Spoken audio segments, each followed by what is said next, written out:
మూడు గుబేళ్ళు. పూర్వం బస్రా నగరాన్ని ఖుస్రు అనే సుల్తాను పరిపాలించేవాడు. ఆయన ఆస్థానంలో అబ్దుల్ అనే యువకుడు ఉండేవాడు. నానేవారు ఎవరూ లేని అబ్దుల్ను ఖుస్రు తన గుర్రాలకు సంరక్షకుడుగా నియమించాడు. అబ్దుల్ సుల్తాను గారి గుర్రాల సంరక్షణ చాలా చక్కగానే చేశాడు.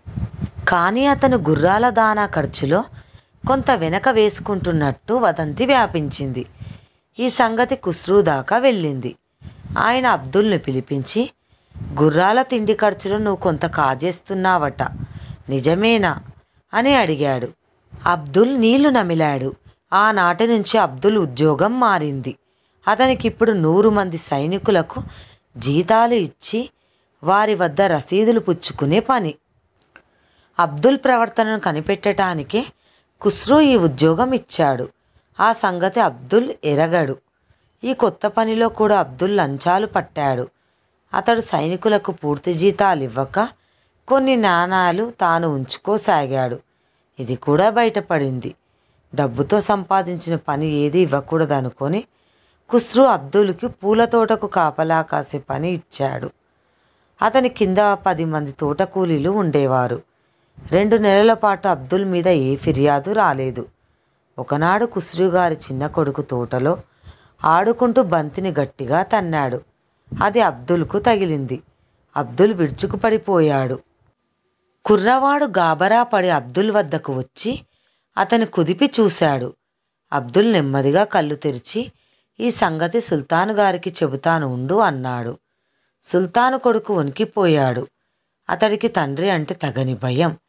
ఈ సంగతి తన తండ్రికి చెప్పవద్దని ఆ కుర్రవాడు అబ్దుల్ను బతిమాలసాగాడు. అబ్దుల్ ఆ కుర్రవాడి మెడలో ఉన్న ముత్యాల హారం కేసి తదేకంగా చూడసాగాడు. ఆ కుర్రవాడు ఆ హారాన్ని అబ్దుల్కిచ్చి మంచి చేసుకోవాలనుకున్నాడు. అబ్దుల్ ఏమీ అనకుండా కుర్రవాడిచ్చిన హారాన్ని తీసుకున్నాడు. అది మొదలు సుల్తాను గారి చిన్న కొడుకు అబ్దుల్కు డబ్బు, చిన్న చిన్న బంగారు వస్తువులు ఇస్తూ వచ్చాడు. ఈ సంగతి తోటమాలీలకు తెలిసిపోయింది. వాళ్ళు సుల్తాను గారితో చెబుతామని బెదిరించారు. అబ్దుల్ భయపడటానికి మారుగా, సుల్తాను గారి అబ్బాయి నాకిచ్చే బహుమానాలలో వాటా కోసం నన్ను బెదిరిస్తున్నారని నేనే వెళ్ళి సుల్తాను గారికి ఫిర్యాదు చేస్తాను అన్నాడు.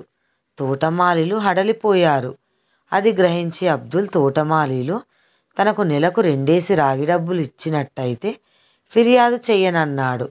తోటమాలీలు అందుకు ఒప్పుకున్నారు. అయితే సుల్తాను గారి భార్య తన కొడుకు ఆభరణాలు మాయమవుతున్న సంగతి పసిగట్టింది.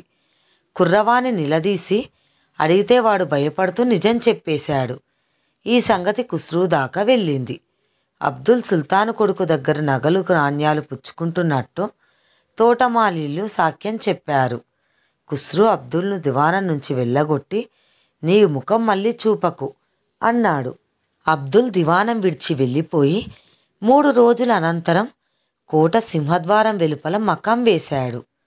అతను తన ముందు కొన్ని చిటాపుస్తకాలు పెట్టుకొని తాను చూసేది వినేది సమస్తము విచక్షణ లేకుండా రాసుకోసాగాడు. కోటలోకి ఎవరు వెళ్ళారు, ఎవరు బయటికి వచ్చారు, వారి వెంట ఏమేమి సరుకులున్నాయో రాశాడు. చివరకు ఎక్కడన్నా గాడిద ఒండ్రపెట్టిన అది పుస్తకంలోకి ఎక్కేది. అతన్ని చూసి ఎరిగిన వాళ్ళు నవ్వుకునేవాళ్ళు. అబ్దుల్ చేస్తున్న పని గురించి విని సుల్తాను కూడా విరగబడి నవ్వాడు. అబ్దుల్కు మతి చెడిందని అందరూ అనుకున్నారు. కొన్ని నెలలు గడిచాయి. ఒకరోజు అర్ధరాత్రి వేళ అబ్దుల్ యథాస్థానంలో కూర్చొని కునికిపాట్లు పడుతున్నాడు. ఇంతలో కోటకు ఉత్తరపు దిక్కుగా ఉన్న పెద్ద కందకం నీటిలో ఏదో బరువైన వస్తువు పడ్డట్టు 3 సార్లు చప్పుడయ్యింది. తర్వాత మరి శబ్దం లేదు. అబ్దుల్ చప్పున పుస్తకం తీసి ఉత్తరపు కందకంలో 3 గుబేళ్ళు అని రాసుకున్నాడు. జరిగినదేమిటంటే, ఆ క్రితం రోజు ఏదో ఉత్సవం కావటం చేత కాపలా వాళ్ళు తప్పతాగి నిద్రపోయారు. ఆ రాత్రి 3 గజదొంగలు కోటలో ప్రవేశించి ఖజానా కొల్లగొట్టి 3 పెద్ద పెట్టెల నిండా బంగారు, వెండి నాణాలు నింపి కందకం దాకా తెచ్చి అందులో వేశారు. రాత్రిపూట కందకం మీద వంతెన ఎత్తి ఉంటుంది కనుక కందకం చాలా వెడల్పు లోతు కావటం చేత దొంగలు దాన్ని ఆ సమయంలో దాటటం సాధ్యం కాలేదు.